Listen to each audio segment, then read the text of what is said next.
자, 우리 주님께서 오늘도 우리에게 새날을 허락해 주셨습니다. 우리 다 같이 찬송가 310장 우리 같이 하시면서 우리 오늘 새벽 기도회 시작하겠습니다. 찬송가 310장입니다.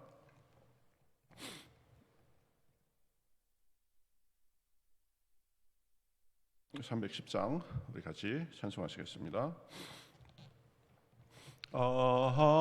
하나님의 은혜로 있을 데 없는 자 왜 구속하여 주는지 난 알 수 없도다.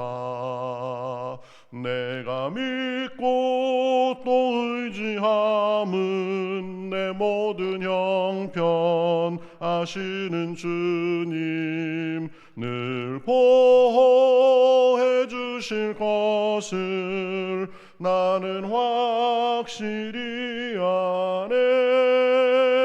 왜 내게 굳센 믿음과 또 복음 주셔서 내 마음이 항상 편한지 난 알 수 없도다. 내가 믿고 또 의지함은 내 모든 형편 아시는 주님 늘 보호해 주실 것을 내가 확실히 아네. 왜 내게 성령 주셔서 내 마음 감동해 주 예수 믿게 하는지 난 알도다. 내가 믿고 또 의지함은 내 모든 형편 아시는 주님 늘 보호해 주실 것을 나는 확실히 아네. 주 언제 강림하실지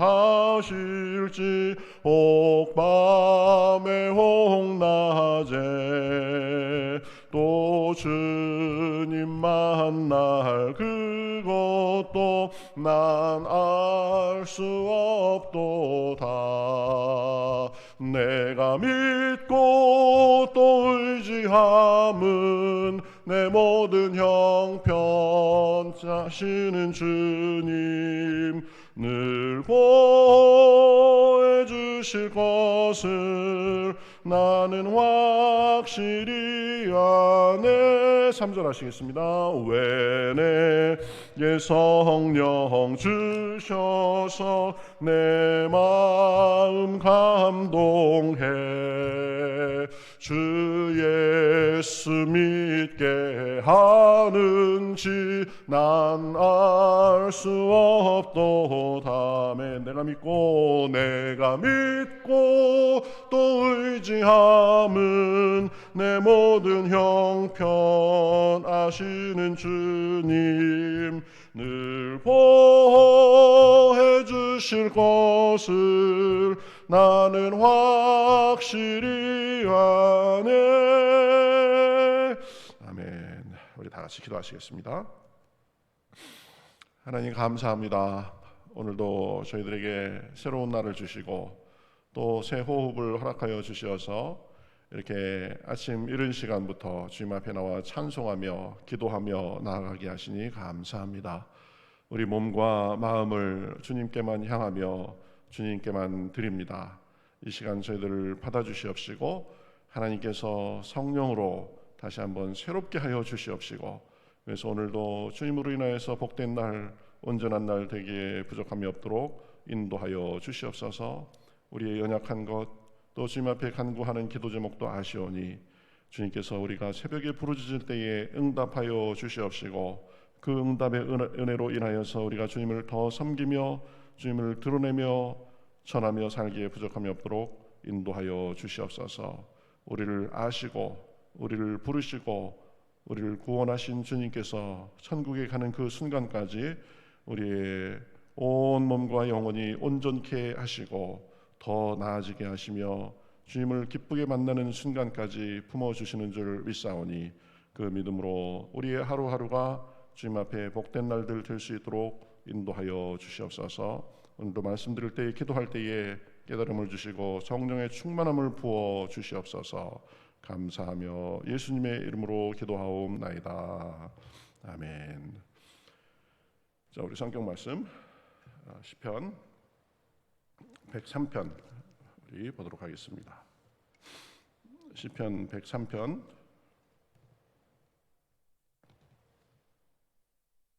5절부터 7절까지 보도록 하겠습니다. 시편 103편 5절부터 7절. 자, 세 절이니까 우리 다 같이 한 목소리로 읽으시겠습니다. 5절부터 7절 시작. 좋은 것으로 내 소원을 만족하게 하사 내 청춘을 독수리같이 새롭게 하시는도다.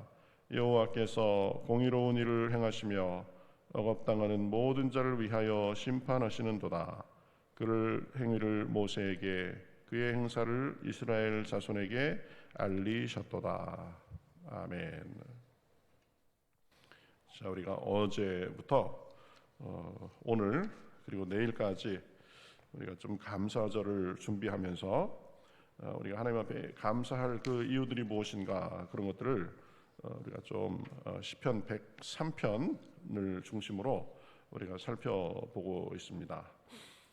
시편 103편 내 영혼아 여호와를 송축하라. 내 속에 있는 것들아 다 그의 거룩한 이름을 송축하라. 내 영혼아 여호와를 송축하며 그의 모든 은택을 잊지 말지어다. 하나님을 축복하라 그런 의미였다라고 했죠. 송축하라. 우리나라 말로는 감히 하나님을 축복하라 이 말을 못 쓰고 사실은 그래서 송축하라라는 잘 우리가 쓰지 않는 말을 쓴 겁니다. 영어로 표현하면 분명히 bless the Lord 이렇게 됩니다. 그렇죠? 그래서 God bless you 그러죠. 하나님께서 당신을 축복하시기를 원합니다. 그것처럼 우리 보고 하나님을 축복하라라고 하는 것이 영혼아 주님을 축복하라라는 송축하라라는 그런 내용인데 그 마음속에는 그 내용 속에는 사실 하나님 앞에 감사라라는 것도 포함되어 있는 거죠. 그래서 어제는 그 찬양과 감사의 이유 네 가지를 우리가 살펴봤었습니다. 그가 내 모든 죄악을 사하시며 또 모든 병을 고치시고 또 우리의 생명을 파멸해서 속량하시고 그리고 인자와 긍휼로 관을 씌우신다. 하나하나가 하나님께서 우리에게 부어주시는 그야말로 참 주옥 같은 그런 은혜요 은총이다라고 할 수 있는데 오늘 5절부터 7절까지도 왜 우리가 하나님을 찬송하고 하나님께 감사해야 되는지 쭉 이유가 계속 나오는 것을 볼 수 있습니다. 그리고 5절에 보면 이렇게 말씀하시죠. 좋은 것으로 내 소원을 만족하게 하사. 이 구절도 보면 얼마나 짧은 구절인지 정확하게 하나님께서 우리에게 대하시는 그런 것을 정확하게 표현하고 있습니다. 하나님은 어떤 분이냐? 우리 소원을 만족하게 하시는 분이십니다. 우리가 바라고 구하는 것을 들어주시는 분이다라는 거죠. 그런데 좋은 것으로 우리 소원을 만족해 한다라고 말씀하고 있습니다.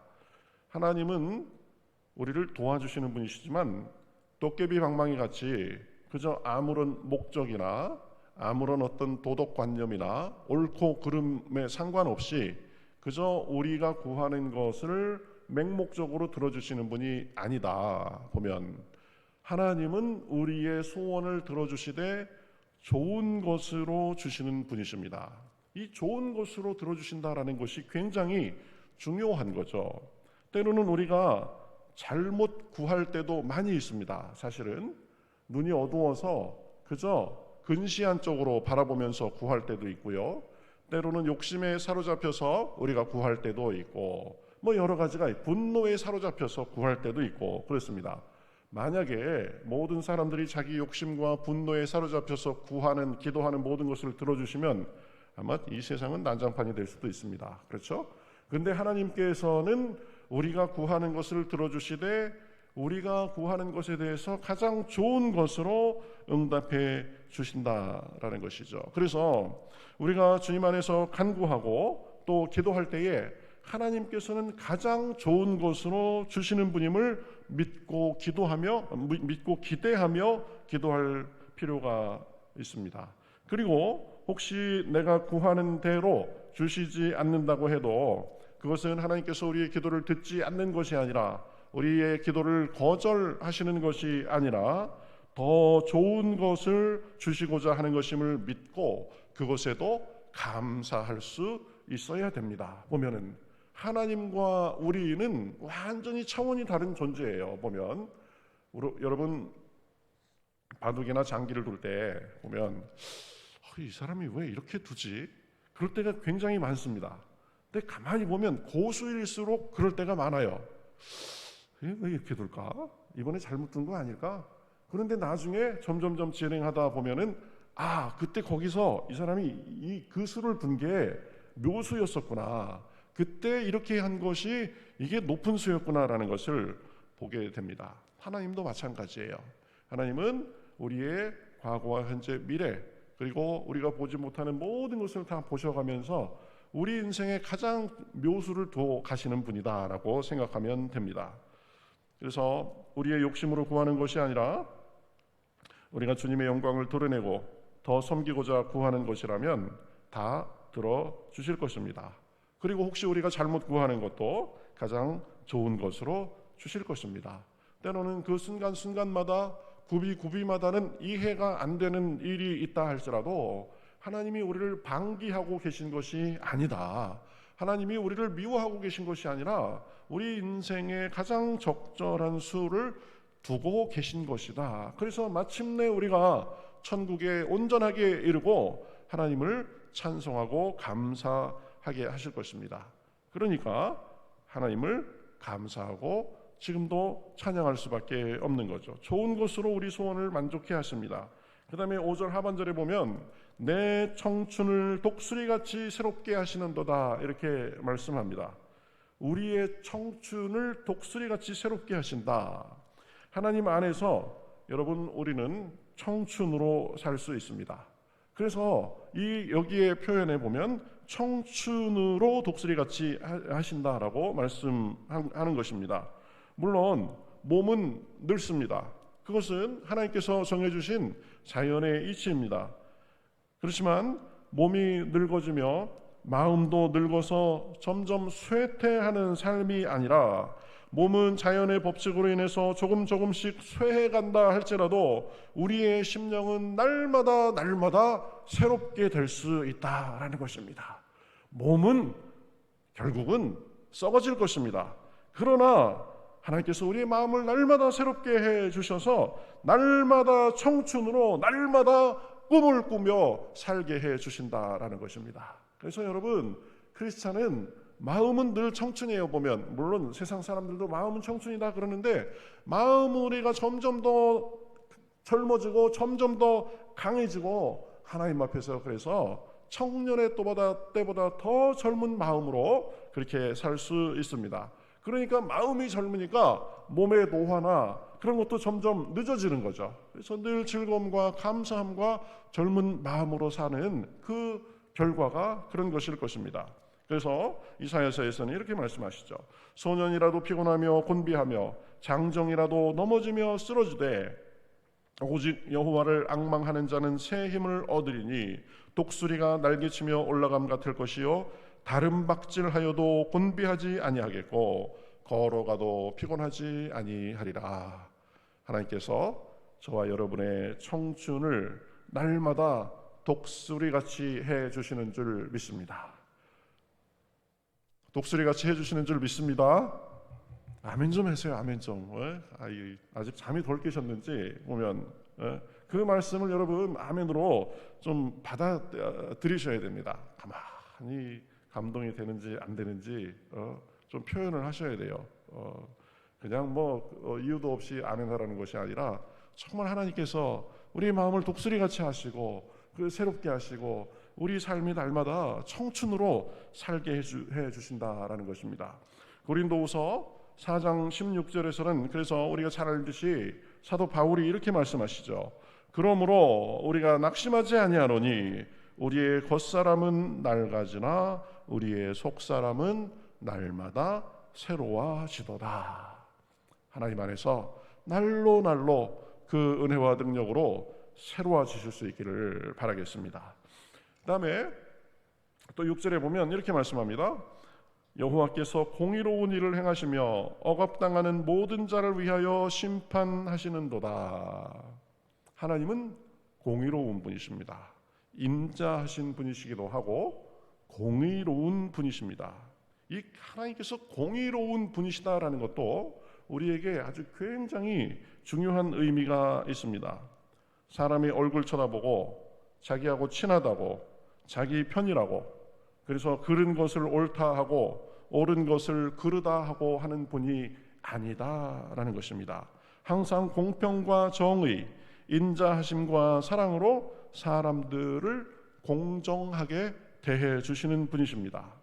여러분, 공정, 공평, 이것이 지금 우리나라에 우리 사회에 있어서 굉장히 화두가 되고 있는 말 아니에요? 우리나라 정치나 법조계에 있는 사람들이 제일 많이 듣는 소리가 뭡니까? 공정하지 못하다, 정의롭지 못하다라는 그런 말입니다. 자기 편이면은 옳고 자기 편이면은 죄가 없고 남의 편이면은 무조건 그냥 비판하기 바쁘고 남의 편이면은 어떤 식으로든지 조그만 꼬투리라도 잡아가지고 죄인 만들고 도덕적으로 흠집내고 그렇게 한다라는 것이죠. 그래서 진영 논리에 빠져서 정의와 상식을 굽게 하는 모습을 우리는 매일마다 너무너무 많이 봅니다. 그래서 지금 우리 이 사람들이 다 마음의 상처를 받고 있어요. 아니, 우리나라가 언제 이렇게 된다? 그래도 동방의 예의지국이고 염치를 알고 대통령의 아들이라도 잘못하면 다 감옥에 가고 그랬습니다. 보면은 수사받고 구속되고. 그런데 요즘에는 그냥 잘못한 사람들이 보면 아주 두 눈 목을 빳빳하게 세우고 내가 뭘 잘못했냐는 듯이 해서 이게 옳은 말 하는 사람들이 헷갈리는 세상이 됐어요. 보면 도대체 우리나라가 왜 이렇게 됐는지.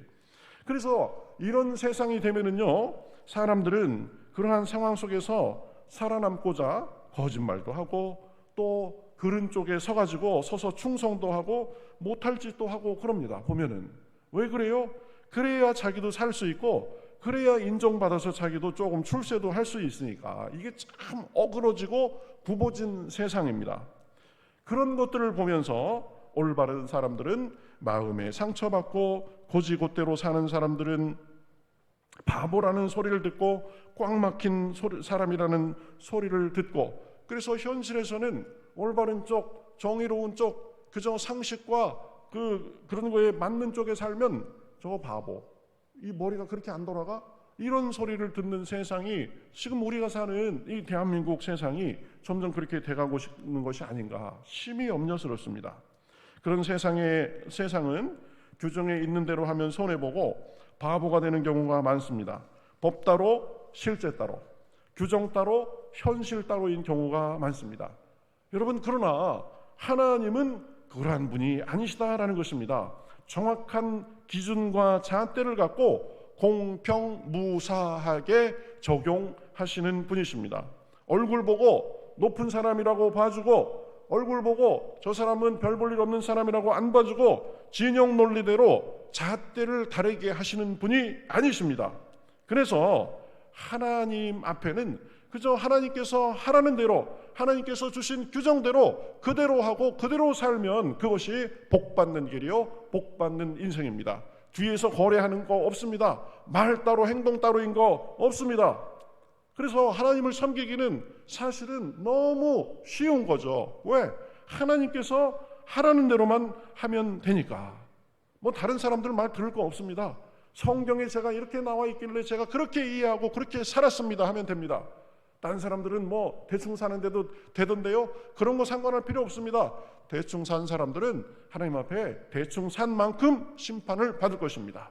말씀을 굽게 하고 세상을 어지럽게 하고 정의를 무너뜨린 사람들은 하나님 앞에 대가를 받을 것입니다. 우리는 그저 하나님의 말씀만을 바라보고 좌고우면하지 않고 살면 되는 것입니다. 이러다가 나만 바보 되는 거 아니야? 세상은 고지고대로 하면 그렇게 되는 수가 많더라고요. 제가 가만히 보니까. 그런데 하나님 앞에서는 그렇게 생각할 필요가 없습니다. 우직하게 고지고대로 말씀대로 배운 대로 사는 것이 그것이 합당한 삶입니다. 왜 그러냐? 하나님의 잣대는 때에 따라서 변하는 잣대가 아니라 하나님의 원칙과 공의는 사람 보고 적용되는 것이 아니라 하나님의 성품 자체가 공의로운 분이시고 공정한 분이시고 정의로운 분이시기 때문에 하나님을 섬기기가 그만큼 쉽다라는 것입니다. 여러분, 모든 신이 정의로운 게 아니에요. 보면 자기만을 섬겨라 그래가면서 이렇게 금방 변덕스럽고 말을 이렇게 했다 저렇게 했다 하고 그런 그리스 신화에 나오는 신들 보면 그런 신 많죠. 이스라엘 당시에도 보면 이 마르둑이나 뭐 이런 그 고대 바벨론의 신들을 보면은요, 이건 신이라고 할 수가 없어요. 보면 아주 자기 욕정에 사로잡힌 그런 사람만도 못한 신들이 굉장히 많습니다. 그런데 하나님은 공정하고 정의롭고 인자하신 분이시다. 또 하나님은 7절에 보면 자기 자신을 알려주시는 분이십니다. 계시하는 분이십니다. 그의 행위를 모세에게 그의 행사를 이스라엘에게 알리셨도다. 하나님은 숨어 계시고 모호하게 행동하는 분이 아니십니다. 명확하게 자신을 드러내고 그래서 자신이 무엇을 좋아하시는지 자신의 뜻이 무엇인지 그 백성은 어떻게 살아야 하는지를 아주 정확하게 가르쳐 주시는 분이십니다. 여러분, 우리가 살면서 상대하기가 좀 어려운 사람이 누구냐면은 자기 속을 잘 안 보여주는 사람입니다. 뭘 좋아하는지 뭘 싫어하는지 기분이 좋은지 나쁜지 전혀 알 수 없는 사람은 대하기가 힘들어요. 저 사람 속에 도대체 뭐가 들어가 있을까? 너무 이렇게만 살아도 이 잘못된 거죠. 그런데 하나님은 자신의 뜻을 정확하게 드러내 보이시는 분이십니다. 너희가 어떻게 살아야 나의 인정을 받는지 정확히 가르쳐 주시는 분이십니다. 그게 십계명이고 예수님께서 이 성경을 요약하신 하나님 사랑, 이웃 사랑입니다. 그 안에 하나님의 뜻이 다 들어가 있습니다. 더 구체적으로 알고 싶으면 성경에 보면 하나님은 어떤 분이시다라는 것을 잘 말해주고 있습니다. 그래서 나중에 하나님 앞에 가면 주님, 저는 주님의 기준인 성경을 알고자 늘 성경을 가까이 대했고 또 강단에서 선포되는 그 말씀대로 지키고자 애썼습니다 라고 그렇게 말하면서 하나님 앞에 당당히 평가받을 수 있는 것입니다.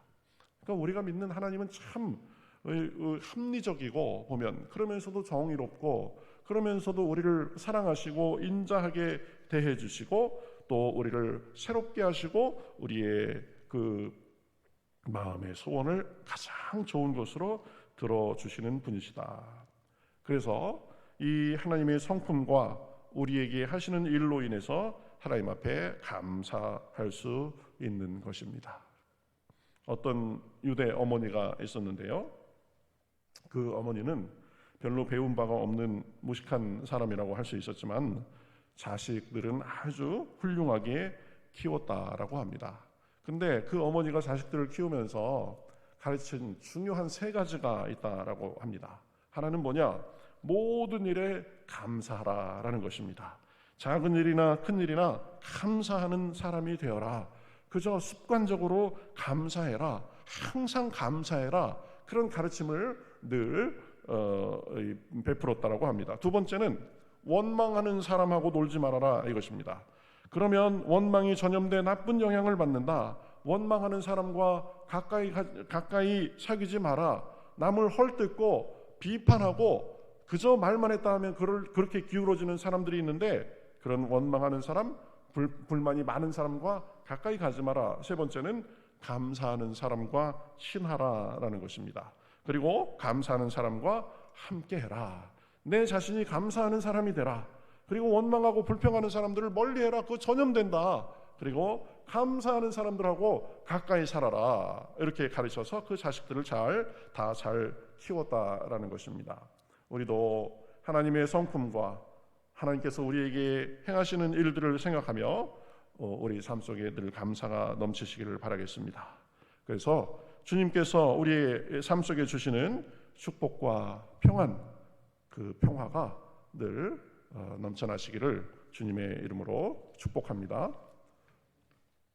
찬송가 434장 우리 같이 하시겠습니다.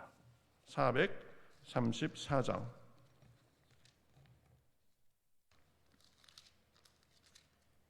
귀하신 친구 내게 계시니 다 같이 찬송하겠습니다.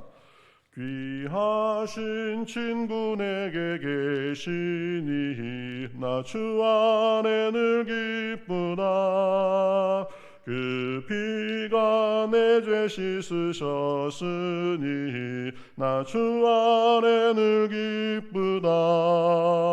나 주 안에 늘 기쁘다. 나 주 안에 늘 기쁘다. 주 나와 동행하시니 나 주 안에 늘 기쁘다. 주 내 짐 대신 지시었으니 나 주 안에 늘 기쁘다. 그 생명 버려 나를 구하니 나 주 안에 늘 기쁘다. 나 주 안에 늘 기쁘다. 나 주 안에 늘 기쁘다. 주 나와 늘 동행하시니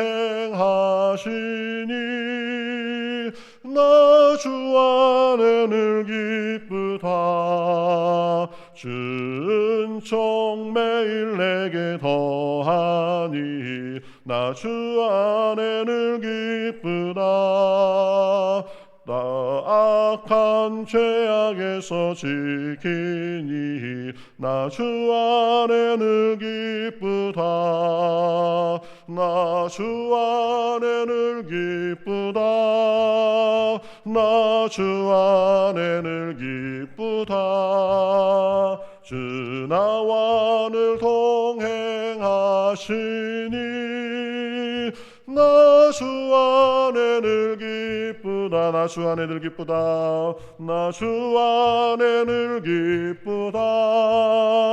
나 주 안에 늘 기쁘다. 주 나와 늘 동행하시니 나 주 안에 늘 기쁘다.